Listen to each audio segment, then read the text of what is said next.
Good morning, Pastor Jeff here for our daily lectionary readings. It is Wednesday, so once again the psalm reading is going to be Psalm 11. For our Old Testament reading, we continue in 1 Kings. It's a little longer today. 1 Kings chapter 6, verses 15 through 38. And then our New Testament reading is going to be the Gospel of John, chapter 15, verses 16 through 25. And today we're going to be reading it out of the Message version. Psalm 11. We've already run for dear life straight to the arms of God. So why would I run away now when you say, run to the mountains? The evil bows are bent, the wicked arrows aimed to shoot under the cover of darkness, at every heart open to God. The bottom's dropped out of the country. Good people don't have a chance. But God hasn't moved to the mountains. His holy address hasn't changed. He's in charge, as always. His eyes taking everything in, his eyelids unblinking, examining Adam's flesh and blood, inside and out, not missing a thing. He tests the good and the bad alike. If anyone cheats, God's outraged. Fail a test, and you're out of a hail of firestone, drinking from a canteen filled with hot desert wind. God's business is putting things right. He loves getting the line straight, setting us straight. Once we're standing tall, we can look at him straight in the eye. Our Old Testament reading is from 1 Kings. We pick it up in chapter 6, verse 15. Solomon built and completed the temple. He paneled the interior's walls from floor to ceiling with cedar planks. For flooring he used cypress. The 30 feet at the rear of the temple he made into the inner sanctuary. Cedar planks from floor to ceiling. The Holy of Holies.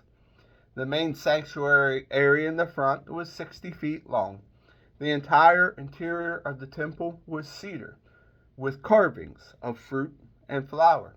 All cedar, none of the stone was exposed. The inner sanctuary within the temple was for housing the chest of the covenant of God. The inner sanctuary was a cube, 30 feet each way, all plated with gold. The altar of cedar was also gold-plated. Everywhere you look, there was pure gold. Gold chains strung in front of the gold-plated inner sanctuary. Gold everywhere. Walls, ceiling, floor, and altar, dazzling. Then he made 2 cherubim, gigantic, angel-like figures from olive wood. Each was 15 feet tall.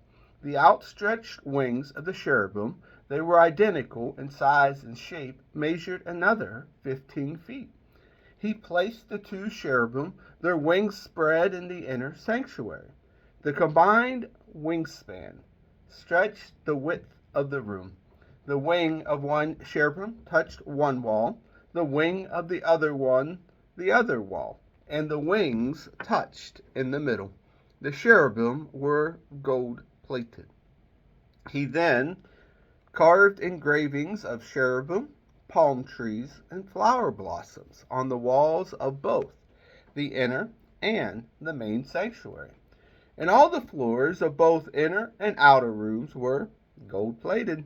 He constructed doors of olive wood for the entrance to the inner sanctuary. The lintel and the doorpost were 5-sided.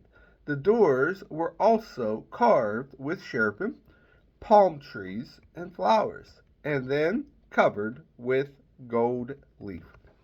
Similarly, he built the entrance to the main sanctuary using olive wood for the doorposts, but these doorposts were 4-sided. The doors were of cypress, split into 2 panels, each panel swinging separately. They were also carved with cherubim, palm trees, and flowers, and plated with finely hammered gold leaf. He built the inner court with 3 courses of dressed stone, topped with a course of planed cedar timbers. The foundation of God's temple was laid in the 4th year in the month of Ziv. It was completed in the 11th year of the month of Bul, the 8th month, down to the last detail, just as planned. It took Solomon 7 years to build it. I scroll down to our New Testament reading, which is from the Gospel of John, chapter 15, verses 16 through 25. You didn't choose me. Remember, I chose you and put you in the world to bear fruit, fruit that won't spoil. As fruit bearers, whatever you ask the Father in retaliation to me, he gives you. But remember the root command: love one another. If you find the godless world is hating you, remember it got its start hating me. If you lived on the world's term, the world would love you as one of its own. But since I picked you to live on God's term and no longer on the world's term, the world is going to hate you. When that happens, remember that the servants don't get better treatment than their masters. If they beat on me, they will certainly beat on you. If they did what I told them, they will do what you tell them. They're going to do all of these things to you because of the way they treated me, because they don't know the one who sent me. If I hadn't come and told them all of this in plain language, it wouldn't be so bad. As it is, they have no excuse. Hate me, hate my Father, it's all the same. If I haven't done what I have done among them, works no one has ever done, they wouldn't be to blame. But they saw the God signs and hated anyway, both me and my Father. Interesting, they have verified the truth of their own scriptures, where it is written, they hated me for no good reason. And here ends our readings for the day.